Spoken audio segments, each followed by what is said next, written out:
find a spot here for all my stuff. I'll put the water here.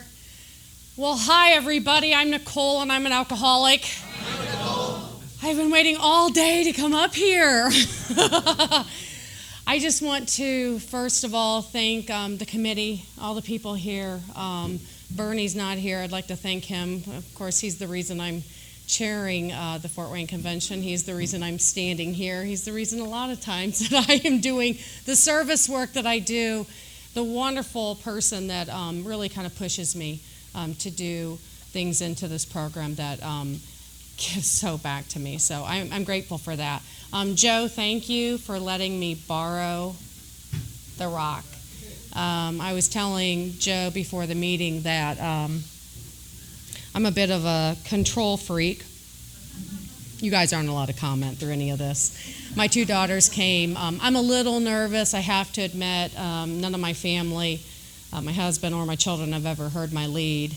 And my 11 and 12-year-old daughter begged me to come tonight. So I was a little hesitant and then decided to go ahead and let them. They've been around the rooms, they come to meetings, they know a lot about me. And usually before I give a lead, I have it outlined, highlighted, color-coded, and know exactly what I'm going to say, and you get a canned speech from Nichole. The last lead I gave, I really felt strongly from God that I just needed to listen to him before I spoke, and he would lead me through what I had to say. And I was scared to death, and I thought, well, I was just at work release, so it wouldn't be any big deal. And it worked out pretty good. So before tonight, I've known for quite a while that I would be talking tonight. Hadn't really been pressed to really go over my lead. And as it got closer and closer to the time, I kept thinking, I've really got to go over this and type this out. Well, as of midnight last night, it was still presented to me in a way that I would just get up and talk. And so all day today. But I've been at peace about it, really have. That's the power of this program. You know, a lot of people say, thank God for AA, thank AA for God, and chicken egg story here. So the rock is represented to me as I sit up here and reminds me who really is talking tonight. And that one is God, may you find him now. My story is probably not a lot different than most of yours, but of course, you know, this is my experience, strength, and hope, and my experience starts with a little bit of my drunk-a-log or where I came from so that you can connect me. Hopefully, as I talk, I do feel it's important to talk about where I came from because, you know, I think it's important for us to connect. And for us to connect, for intimacy in any type of relationship, I truly believe that vulnerability needs to take place. And standing up here puts me in a very vulnerable spot. And it's not a place that Nichole likes to be, nor have I ever liked to be. I'm a tough, hard shell, and as I was told tonight, a crusty marshmallow, and that's true. I'm really soft on the inside, but pretty tough on the outside, and vulnerability, you know, is just not my key. And so I didn't really have a lot of intimate relationships, and I was okay with that my whole life because that was a very frightening place for me. And it wasn't until the program that taught me that that was really just fear-based. And I used to call myself an independent woman. Now, what I was a queen isolator, riveted with fear. And I grew up right around this area. My parents live out on Shove Road. It's the house I grew up in from the time I was 3 years old. And I had a pretty normal childhood. I mean, nothing that I would say, you know, I didn't live in an alcoholic home. I look back, and some of the things that when I talk about my childhood, I can tell you I didn't have that perspective when I was 5, 6, 7. It wasn't until it was time in the program that I look back and go, that was a little odd that at the age of 6, I could probably tell you, even though I didn't come from an alcoholic home, nor did anybody really drink in excess in my house, but I could tell you where the alcohol was, what alcohol we had, and where it was located at all times. I was thinking about that the other day. We had this brown corner hutch, which still sits around the same area, and I remember there was this thing called a sloe gin, There was a bottle of peach schnapps. I could tell you about how much was in it. I remember opening up the bottles and smelling it. Now, this was all before I really took my first drink. I probably waited till about the age, I don't know, maybe a sip at the age of 6. Really got my first drunk about the age 11 or 12. Yeah, right there. So that's the reason I talked to y'all about alcohol.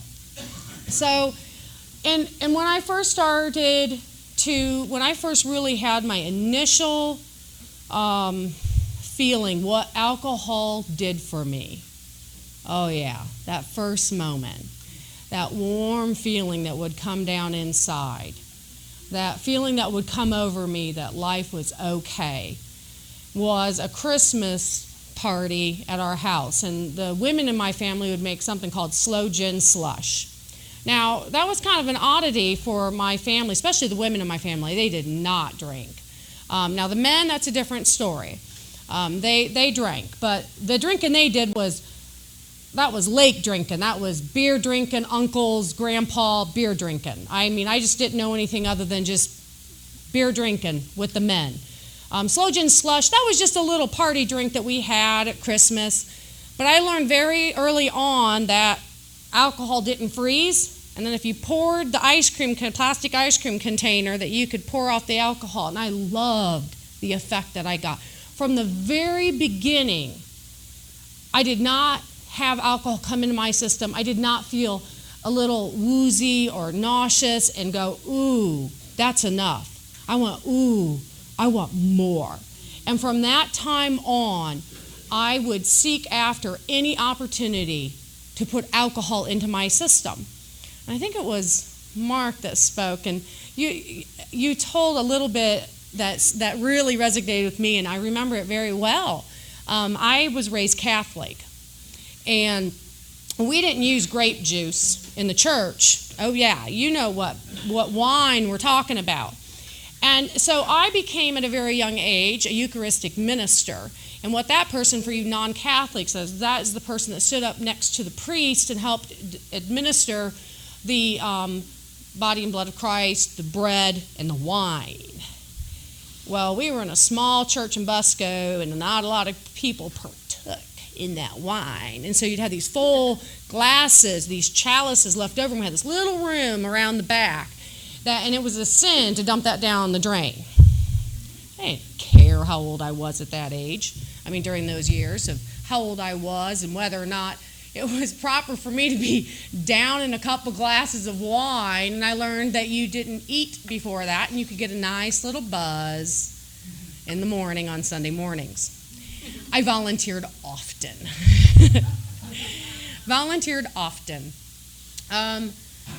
Family-wise, I mean, I don't know if that's important or not. I'm the type of person that believes that I can't say predestined or born, but I would say that I think I've always been an alcoholic. I know I've always thought like an alcoholic. I look back as a young girl, and I didn't have a program for living from a very early age. And a girl like me who wasn't loved enough, nothing was enough, and everything had to be great and more and more. It was a tough life to live at a very young age. I mean, my God, to think that I waited to 12 to take my first drink. I mean, I was needing a drink at 10, 9. Because I was irritable, discontent, and agitated all the time.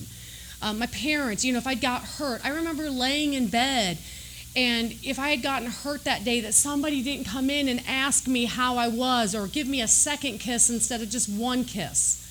I never felt like there was enough love in the world, that I wasn't doing enough.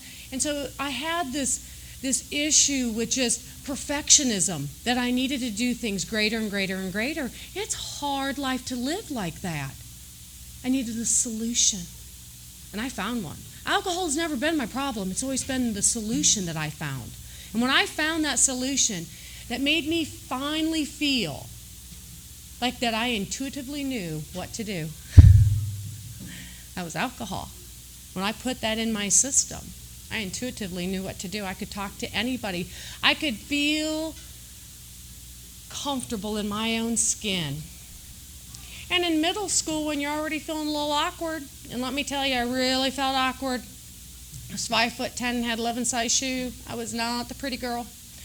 I might have been playing basketball. I might have been in the choir. I was participating in all the events into the outside world. I looked like I had everything going on because I was participating. I was getting good grades. I was a good kid. And I was dying inside from a very young age. And I needed a solution. I needed a solution. And I had to find one. And I did.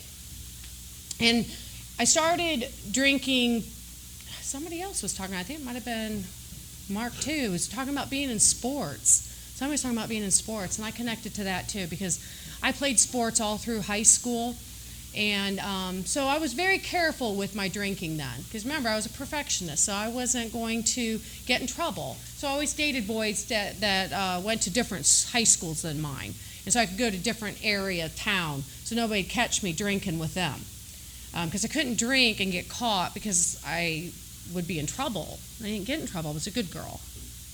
And then in college came around, and very controlled. I always felt that if I could tell you what days I could drink, because see, I had to pay for college and work through college, and I had to make sure that I worked, so I'd only party on Thursdays and Saturday nights because I had to work Friday mornings or Saturday mornings. Now, it didn't matter that I went into work drunk, from the night before, and, it would wear off while I was serving eggs at, 2 p.m., but as long as I knew when I would drink and how much I drank, I felt that it was okay. It was okay. But I was dying. So in college, I'm drinking to party. But it was about the time in college when I started drinking to cope. So I might start drinking by myself a little. Stayed up late. Used to carry a thermos of booze. I was an art major in college. We all drank. We all drugged. We all... everybody drank. I think, teachers were smoking in the rooms. That was normal. That was normal. So, I was an artist. It was okay. It was acceptable. That's how you did good art. Got a little high. And so we, the Picassos of the world, at Ball State.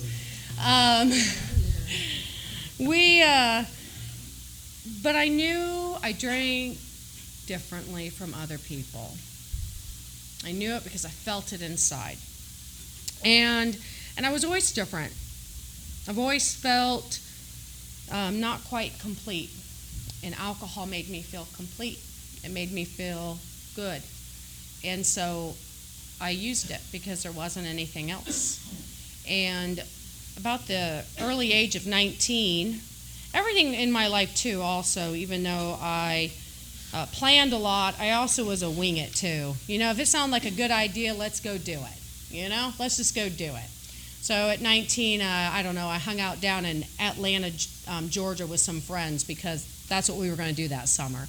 Broke up with my longtime boyfriend. Oh my gosh, we were on and off. It was a bad drinking, sleep with each other's boyfriends, girlfriends. It was just awful. And so I go down to Atlanta, and he calls me about 2 weeks later, and he said he was engaged to be married.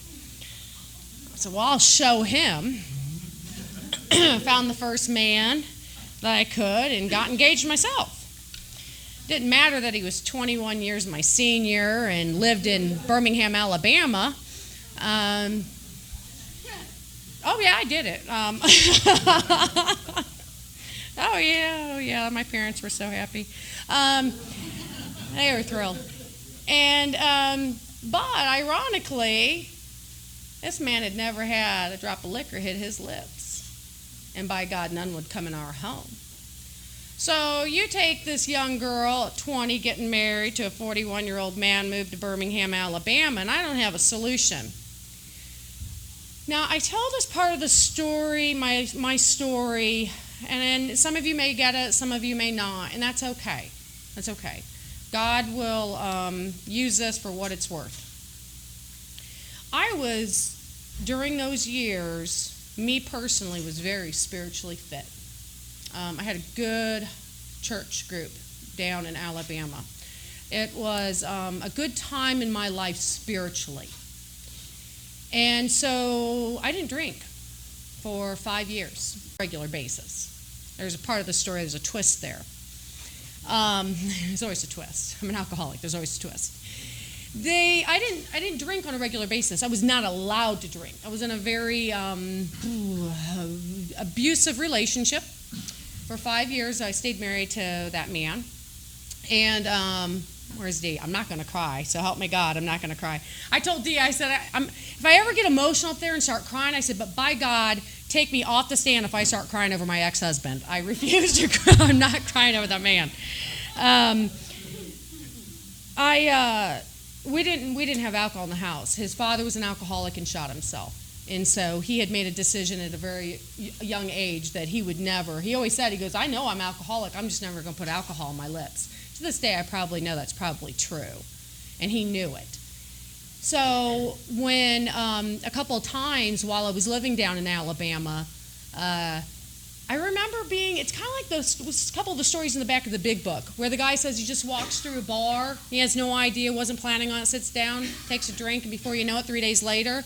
That was my story. About 2 or 3 times, went over to a neighbor's house one time, was having a chat with my neighbor. She had a glass of wine sitting there. She was drinking. She offered me a glass of wine. 3 or 4 bottles later, I don't remember why, I drank them all. Now, I have no idea why I proceeded to drink 3 or 4 bottles of wine. I really do not. It was not my intention. I don't even know why I told her I'd have a glass of wine, but I did. And I remember coming home, my husband was like, are you drunk? Well, of course I was. And it took me like 3 or 4 days to recover from that. And that happened a few more times. And I did find, I never understood what had happened. Now, today, I look back and go, yeah, because when you put alcohol in my system, I don't say, oh, I'm a little nauseous, I'm not feeling so good. That's enough. Thank you for a glass of wine. My body craves it more and more and more. And when I put alcohol in my system, I do not know how much I'm going to have to drink. Now, that wasn't my story all the time during my drinking years. Just because I put alcohol in my system doesn't mean that I drank that way every single time. Sometimes I might have 1 or 2 drinks, but I did not know. I did not know. 9 times out of 10, it was a bad drunk, or it was a blackout drunk. So I decide through this marriage, as it came to an end, my best friend had died, and she was only 33 years old, sudden death, and something that just kind of kick-started just a change in my life, a series of events that my husband and I at that time were trying to have children, and he came to me and he said, I just can't do it. I'm sorry, I can't have kids. And it was something that I just couldn't live with, and I walked away from that marriage. And probably with the abuse and some of the things that was going on. And he came to me, he goes, you can't do that. You cannot divorce me, and I will not allow you to. And I thought, oh no, this ain't happening. And I remember this, it was just this pivotal moment, this paradigm shift, as you would call it, that I was going to be in charge here. I was going to take charge, and I was leaving this man, and when I did it, I remember bringing a case or a 12-pack home, put it in the refrigerator, which alcohol was not allowed in our house, and I looked at him and I said, I'm divorcing you. Now, I look back on that, I didn't just divorce that man, I divorced my relationship with God at that moment.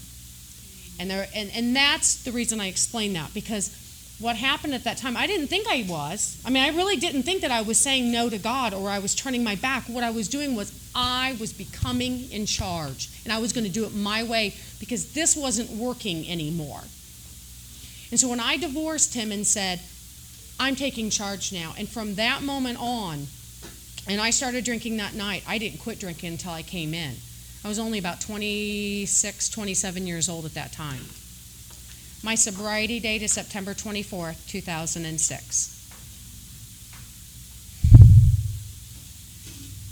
So I start drinking in Birmingham, Alabama. I have this time a broken back. I think I was born with it. They're not sure. Fell down a flight of steps in college, drunk at Ball State. Either happened then, or the type of break that I had, they said I could have been born with. They're not sure. Things started getting worse, so I'm going to doctors. I'm getting a lot of pills. Not to go too far into that because alcohol is my drug of choice, but I did a lot of pill popping and alcohol drinking. Just enjoyed the combination, I shall say. And those were during the years where nothing was in the system, so you could cross doctors multiple times for the medications. And when you go, oh, look at my X-rays, they're like, oh, here, they were just dosing out whatever I wanted. Met a man in Fort Wayne. I moved states for men. Get divorced. I'm home for a while and meet a friend of my sister's and meet a man that you two know very well, your father. And and I moved states again. I wait a year at least. And when I met my current husband, his family was quite conducive to the lifestyle that I was living at that time. It was a very alcoholic, drinking family, and I felt at home because see, mine didn't really drink. I mean, my uncles, the lake drinking, but my mom and dad, and I never really said why my dad didn't really drink all that much. I mean, I remember Jack Daniels maybe sitting on the top of the refrigerator there at Christmas time. He'd always do a little water, Jack. Remember at night, just sip on it.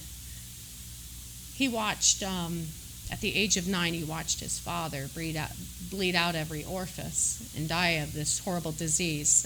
My dad grew up in Florida, and during those years it was moonshine, hard homemade liquor. And his father died when he was 34 years old. Probably had, I asked my dad about that because I actually just found the death certificate and actually said acute alcoholism on the death certificate. It probably had, he probably had some liver problems along with it. I mean, it's pretty young to die of that kind of disease. Not that he wasn't drinking quite excessively, because he was. And I come home, I get married, I'm in my husband's family, and not to tell their story, but a lot of alcoholism untreated. A lot of untreated alcoholism around me, around a lot of me. I mean, just my family, his family, and it was very conducive to how I wanted to live. Now, unbeknownst to my husband, I probably wasn't drinking alcoholically at this point. I was drinking heavily. It was as time went on that I would say I drank alcoholically. I didn't drink alcoholically, what I call, for me, a day-to-day, daily alcoholic drinking, and probably for only 4 or 5 years, in my 30s. And we get married. I'm in a job. I start we're having kids, and have my first one sitting right here. Best thing ever. Never drank through my pregnancies. I swear it, girls. Never drank through my pregnancies. I didn't. Honest engine.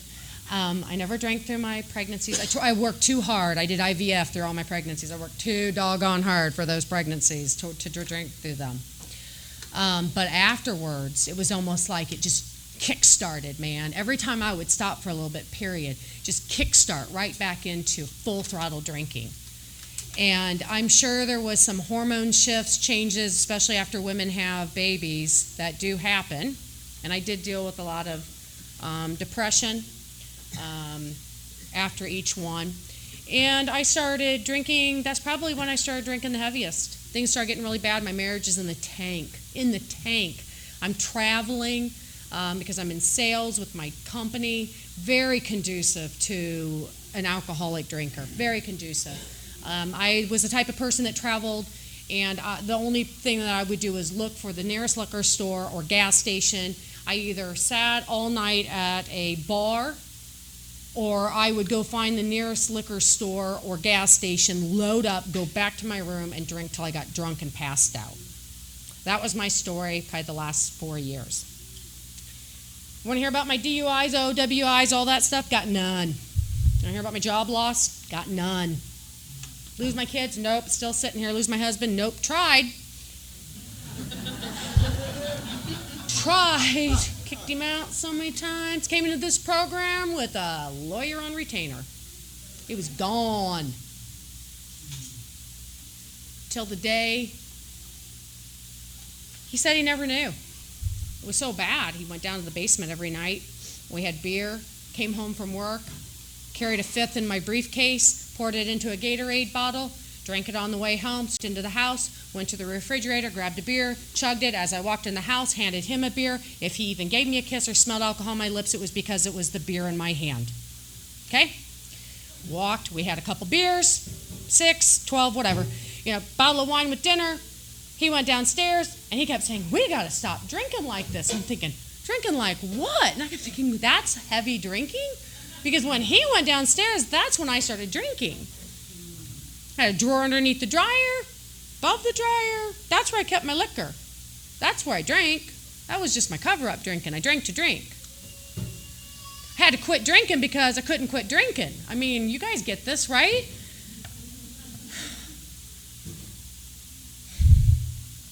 That cover-up drinking's exhausting. Oh, man. That cover-up drinking's exhausting.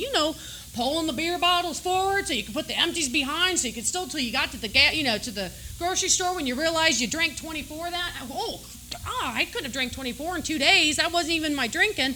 I mean, everything was covering up to cover up, to hide the boxes below, and I mean, I was worn out from this because I didn't want anybody to know. I didn't want work to know. I didn't want family to know. I didn't want him to know. I just didn't want anybody to know because that just wouldn't be right. And I was dying inside. I wanted to kill myself at the end. I didn't want to live anymore. I remember being on vacation with 3 beautiful children and going out to the beach and wanting to walk into the water and not come out. I remember practicing swerving my vehicle, driving home and finding and had a tree picked out. Why? Because I couldn't quit. And I hated it at the end. I hated alcohol. I hear people's stories where they come in and go, don't tell me to stop drinking. I'm just here because they told me to, and I really don't want to, and I'm resentful. No, I wanted to quit. I hated it. And I thought alcohol was my problem, and if I could just stop drinking, I would be okay, and I wouldn't feel like this, because my best friend became my worst enemy. And I was dying inside.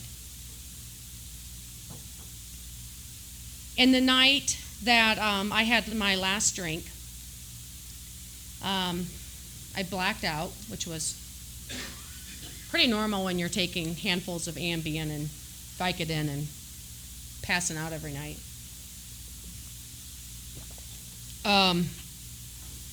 My husband had gotten a bottle of Jägermeister for the birth of my first daughter, and it was up in her room.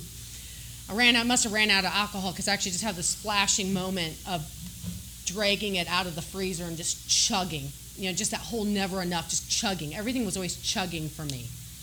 And the next day, I was good. I always got up, very functional. Got up, did the assessment of the room. It was, where did I leave?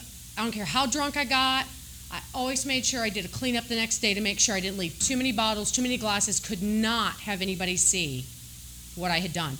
And that bottle was sitting on the counter. Now, I don't care how drunk I got. Now, that bottle would never be sitting on that counter. A white elephant in the room was blazing. Now I was terrified. Our marriage was in the tanks, and now he knows. And one thing this alcoholic never wanted to do is I did not want to talk about what I had done the night before. You get rage coming from me to protect myself, to not talk about what was going on with me. He looked at me, and he said, get help. And I knew I was screwed. And the only thing I cared more about in this world, I didn't care about me, I could have died, couldn't care less about him, but I cared about those kids. And I was not going to lose them. Worked with this lady. Worked with a lady that's sitting in the back of the room that had spoken to me about alcoholism and that they were in AA. And I thought that was odd that they would share anything like that to a person like me. Strange. And the one woman I had nothing in common with. And I remember on Lent one time, I wasn't even Catholic at the time, but I chose to try to give up alcohol, and she walked past me right behind me and she said, "Why do you find it necessary to give up alcohol?" I thought, well, screw you. And I didn't do it. I just said it would be a good Lent thing to do. I kept in contact with her, which was odd. I didn't have relationships. There was no intimacy with any human. And I stayed in contact with her. And so that day, that Monday, I remember nursing quite a hangover. I was allergic to alcohol. I got severe migraines from it, really did. Not had migraines since I quit drinking.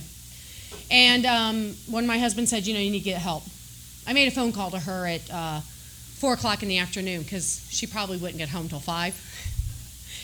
And she got home at 4 o'clock. She answered the phone. Crap. And I said, look, I don't even know. I got a problem. She gave me the note years later, this little sheet of paper that her and her husband had passed back and forth. Little did I know that woman might have told me that she had been in an AA. She hadn't been to a room in 15 years. She was dying. That's her story. I won't talk about that tonight. She was dying. God used me to use her. That was a beautiful thing. She said, "What are you doing tonight?" I thought, tonight? Do this in a couple of weeks. Let me just recover here. I'm having a bad day. I got a hangover.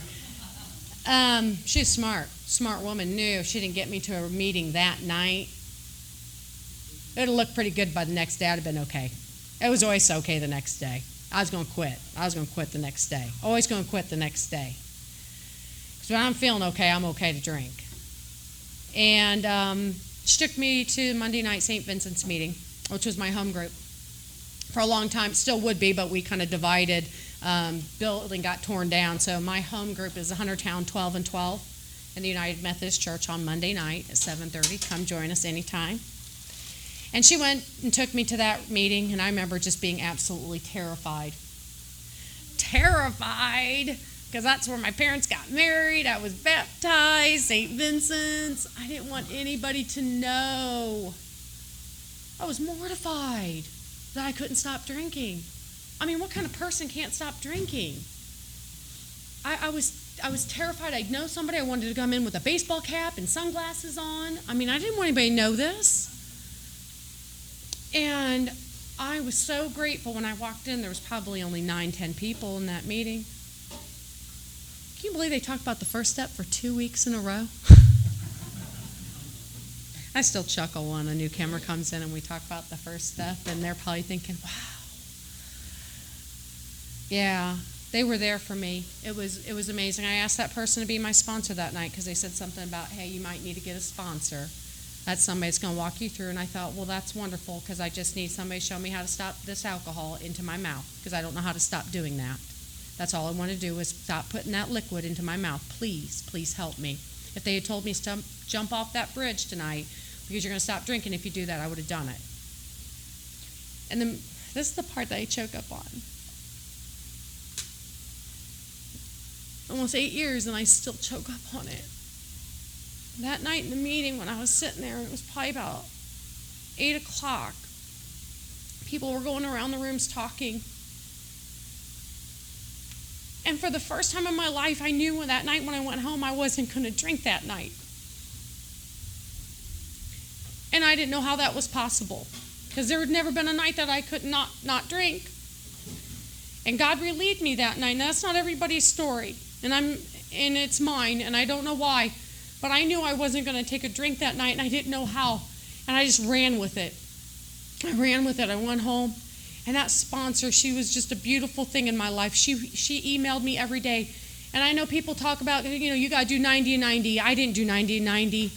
I did one meeting a week. That's my story. I wouldn't recommend it to anybody. I had 2 3-year-olds and a 4-year-old. See, that's why I drank. I mean, didn't you know if you had a life like mine? I mean, I had 3 babies in 3 different size diapers. I was working 60 hours a week, and I had an asshole husband. Wouldn't you drink? You don't know my story. Oh, Lord. You know, my husband told me one time, he said, "You're the most selfish, self-centered person I ever met." I thought, you son of a... I cook you dinner every night. I gave birth to these 3 children. I do everything. It took me almost 4 years in this program to finally get that. He's right. You know, I told you in the very beginning, to have intimacy, you have to have vulnerability. Those programs taught me how to become vulnerable, and that's the reason I allow myself to be vulnerable up on the stand. That's not normal for me. And I realized my relationship, even with my little babies, even though they were 3 and 4, and I could say, well, just because they were 3 and 4, you can't connect that much with them. I had too much of a guard, too much of a protection. I was a good caretaker for them. And I'm grateful because today I can become vulnerable with my children and have an intimate relationship with them. Because I can tell you, if I continued to drink and use that as my resource, I would not have ever been able to have an intimate relationship with my children. Today I can, good and bad. Fights and loving and all that good stuff that happens in a family. That husband of mine, he's a wonderful man. He's a wonderful man.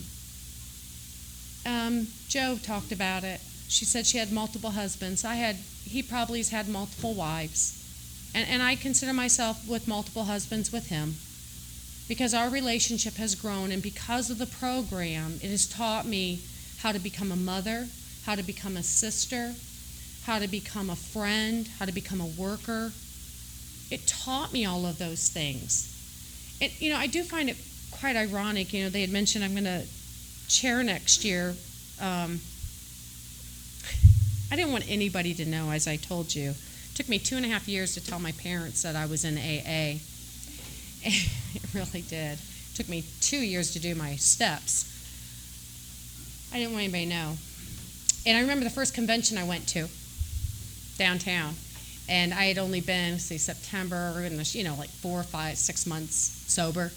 And I remember that little petite thing in the back there was going to be at that convention, and I was terrified because we worked together. Well, I couldn't go. She would know. She might tell somebody. And I remember walking to that convention. I kept telling her, I do not want to go here. Do not want to go here. Don't want anybody to know.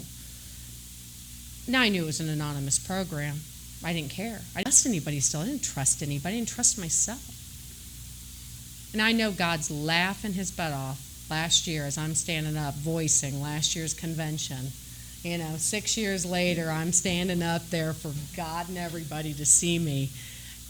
That was due to the program, because that's not where I would want to be. I wouldn't want anybody to know. And today it's okay. Today I'm okay with it. I'll tell anybody if it will help somebody, not but because of me, but if it will help someone. I'm so grateful for what the program has given me. It required me to be down in the dumps. I mean, I had to crawl into this program. That's what it took for me. I had to be at my bottom. I had to be at my bottom. I kept trying to quit. I could not quit. And what it required me to do was to quit trying to quit. I tell people all the time, I don't know how to stop drinking. Quit trying to quit. What does that mean? I said, it means surrender. Surrender. Don't have any power. I had an obsession. I had an obsession with alcohol. An obsession is an idea that is greater than my willpower. And nothing but God couldn't remove an obsession, because no human power could and would. He could and would if he were sought. And I can't really say that I found God that night, but I seek God. I seek God on a daily basis now, because he is the one in the power that allows me to be sober today. And I picked up that key of willingness that night to even come into that meeting. And some days the door slams. Some days I drop the key. Most of the day I've got it. And I keep it in there, and I open that door up. And I remain teachable, because that's the program I live today, is I remain teachable so that I can learn and give back to others. Look at that, right at 8 o'clock. You guys thought I'd go for another half an hour, didn't you? I could. No, I'm kidding, I won't. Y'all are tired. I'm tired too. This has been awesome. I really didn't know what I was going to say tonight. I honestly didn't. I really pray that for all of you, that through all of the people that spoke tonight, that you got what God needed you to hear, and that you take that and you pray and you meditate and you use it. That's what I'm going to do, because I've heard some amazing stuff from some amazing people that have just blessed my life. And I'm telling you, kids, we might have to move up north farther, because these people are awesome. I've just had the best time. Best time. You guys are awesome. Hands to all of you. Hilarious. I love you people. I mean, it's just a great group up here. I definitely plan on Waterloo on Sunday night. Cannot wait to see you all again. I feel like I have more extended family here. I am Nichole B, and I'm an alcoholic, and I will pass.